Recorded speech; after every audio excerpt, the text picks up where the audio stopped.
ఇంకోటి మేడం, ఇప్పుడు 9 days అయింది కదా, నిన్న స్మితా సబర్వాల్ వచ్చారు. ఏంటి స్మితా సబర్వాల్ ఎపిసోడ్ ఏంటి? ఏమోనండి, ఆమె డిఫరెంట్ IAS ఆఫీసర్. ఆమె మా కరీంనగర్లో కూడా పనిచేసింది.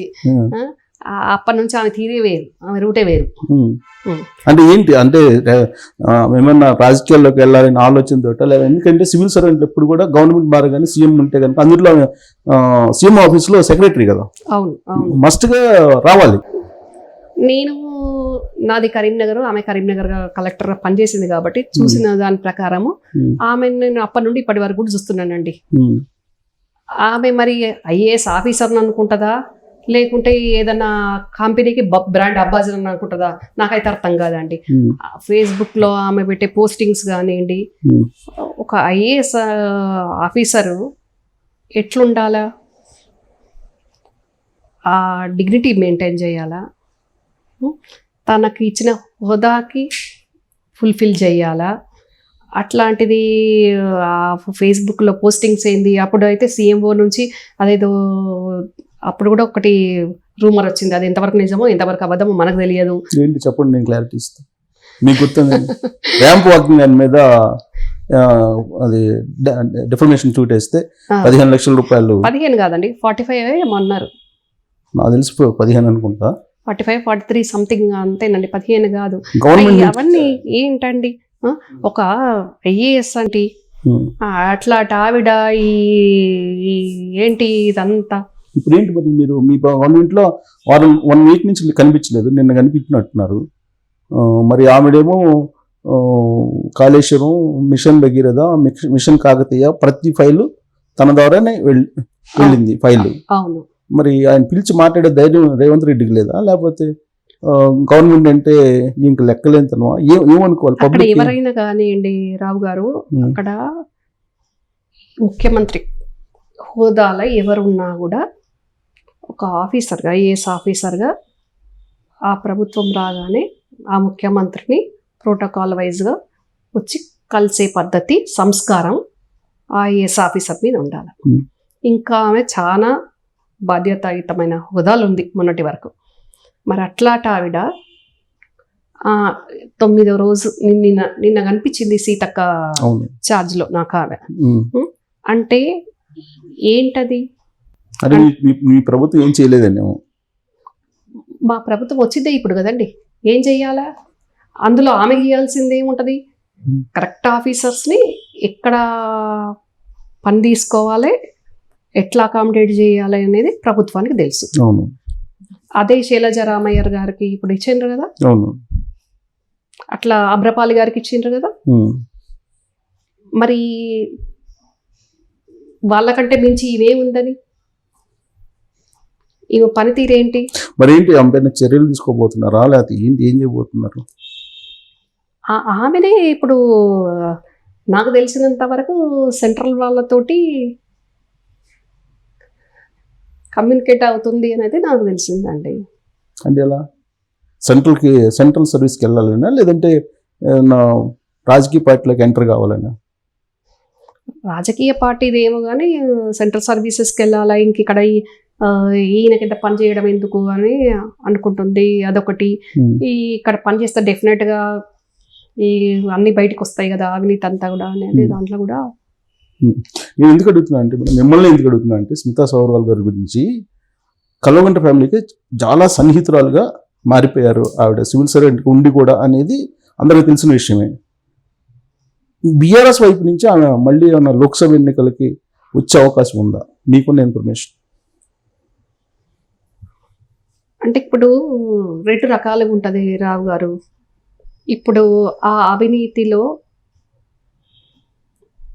దానికి సంబంధించి ఆమెకు ఆఫీసర్గా పనిచేసింది కాబట్టి అందులో నాది కూడా భాగస్వామ్యం ఉంటే ఇబ్బందుల పాలవుతా అన్న దాంట్లో, ఈ ప్రభుత్వం కింద పని చేయలేదు అన్న దాంట్లో సెంట్రల్కి వెళ్ళిపోవాలనుకుంటుంది.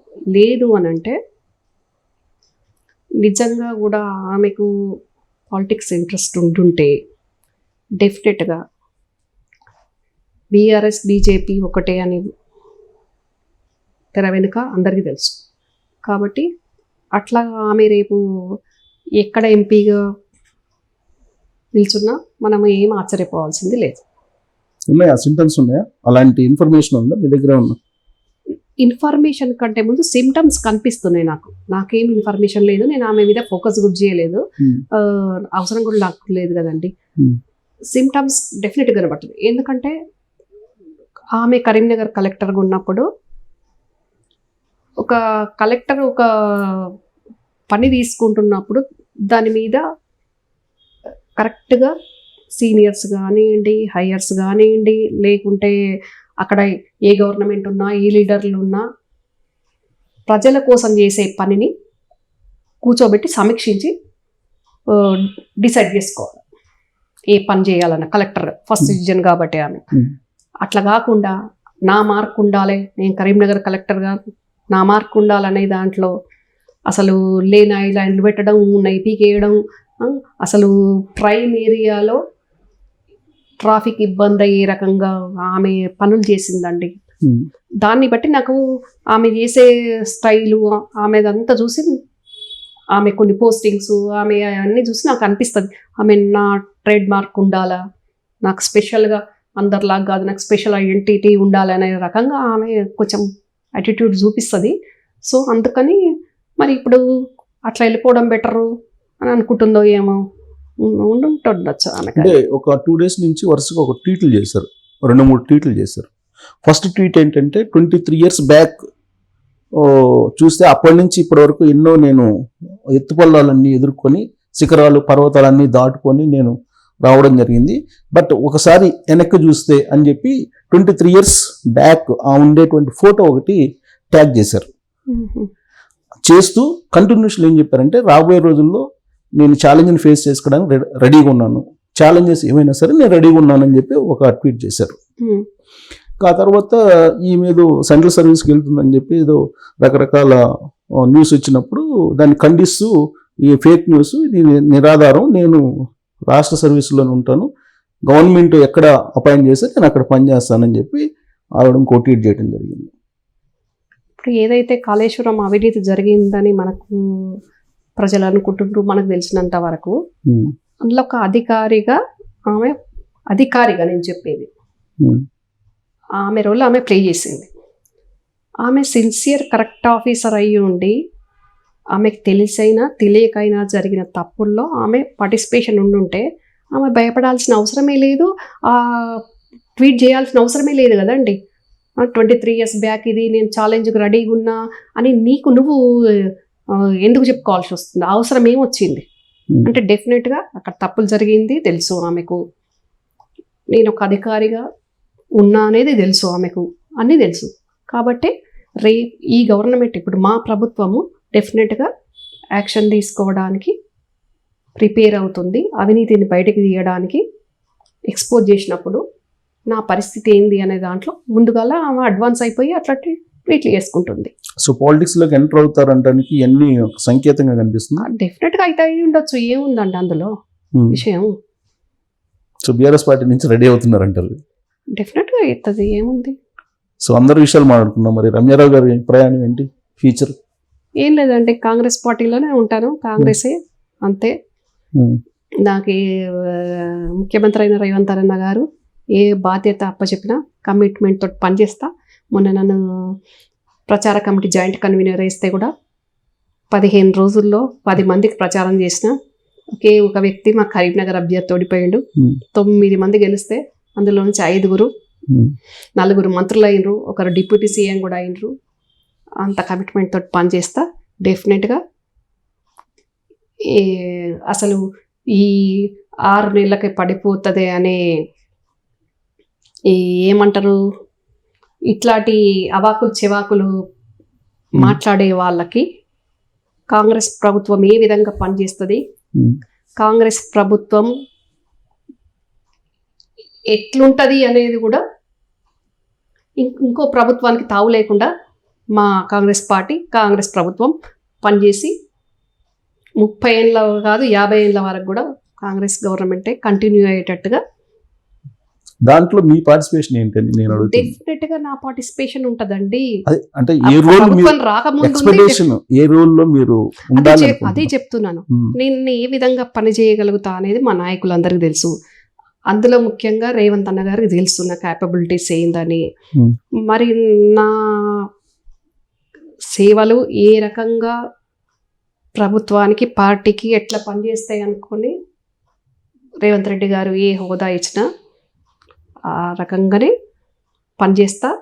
డెఫినెట్గా కాంగ్రెస్ నాయకురాలుగా కాకుండా కార్యకర్తలాగా అది మీరు చెప్పినా చెప్పకపోయినా Definitely సంస్థాగతంగా పార్టీకి వాడుకోవడంలో ఏ పార్టీ కూడా వెనకడదు.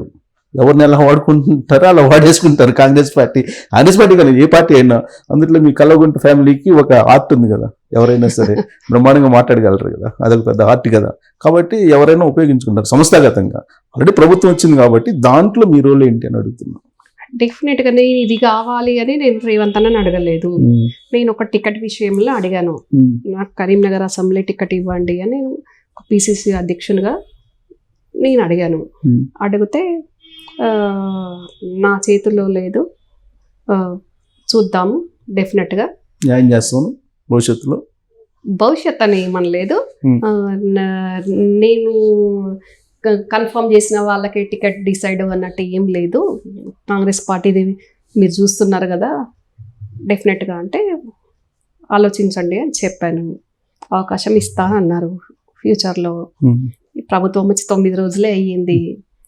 నాకు ఇది కావాలని నేను అడగలేదు. డెఫినెట్గా అడగకపోయినా అన్న చేస్తాడు తప్పకుండా. ఆల్రెడీ నామినేటెడ్ పోస్టులు ఇస్తున్నారు కదా, ఇప్పుడు ఇవన్నీ ఎమ్మెల్సీలు కూడా ఖాళీ అయ్యి ఒక 6 ఏమో ఖాళీ అంత అవుతుంది. తొందర ఏముందండి, 9వ రోజుకే ప్రపోజల్ పెట్టాలి కదా. మీరు ఒక జాబ్ రావాలంటే ఆ జాబ్ ఒక దరఖాస్తు అయితే పెట్టాలి కదా. నేను ముందే పెట్టుకున్నాను కదండి. ఓకే, దేనికి పెట్టారు? టికెట్ అడిగినప్పుడే పెట్టుకున్నాను కదా. సార్ టికెట్ అయితే ఇవ్వలేకపోయారు. అది అంతకంటే మంచిదే ఇస్తుండొచ్చు. అదే ఏం ఎక్స్పెక్ట్ చేస్తున్నారు? ఏది ఇచ్చినా పని చేస్తాను అంటున్నానండి. నా క్యాపబిలిటీ ప్రకారం డెఫినెట్గా నాకు మంచిదే ఇస్తాడు. డెఫినెట్గా వాళ్ళు చేయలేనిది అన్న చేసి చూపిస్తారు. Right, thank you very much. మీ నమ్మకం నెరవేరాలని కోరుకుంటున్నా. మీకు కూడా మంచి పదవి రావాలని కోరుకుంటున్నా. కల్లగుంట్ల వాళ్ళకి ఏమాత్రం తగ్గకుండా, అంటే కల్లగుంట్ల వాళ్ళకి ఒక స్టేటస్ ఉందని ఫీల్ అవుతుంటారు అనుకుంటా కదా కొంతమంది. వాళ్ళు అడ్డదారులు తెచ్చుకున్న స్టేటస్ అండి. నేను ఒక్కొక్క మెట్టెక్కుకుంటూ డైరెక్ట్ నేను కార్యకర్త కాకపోయినా డైరెక్ట్ కాంగ్రెస్ పార్టీ నాయకురాలనైనా కానీ ఆ కార్యకర్త లెవెల్గా ఎట్లా పనిచేస్తారో అట్లా నాయకురాలనైనా అట్లా పనిచేసుకుంటూ నేనున్నా. కేవలం నాకు ఒక ఎమ్మెల్యే ఎంపీ అనేది అట్లాంటి ప్రోటోకాల్ లేదు కావచ్చు, కానీ నా స్టేటస్కి ఏం తక్కువ లేదు.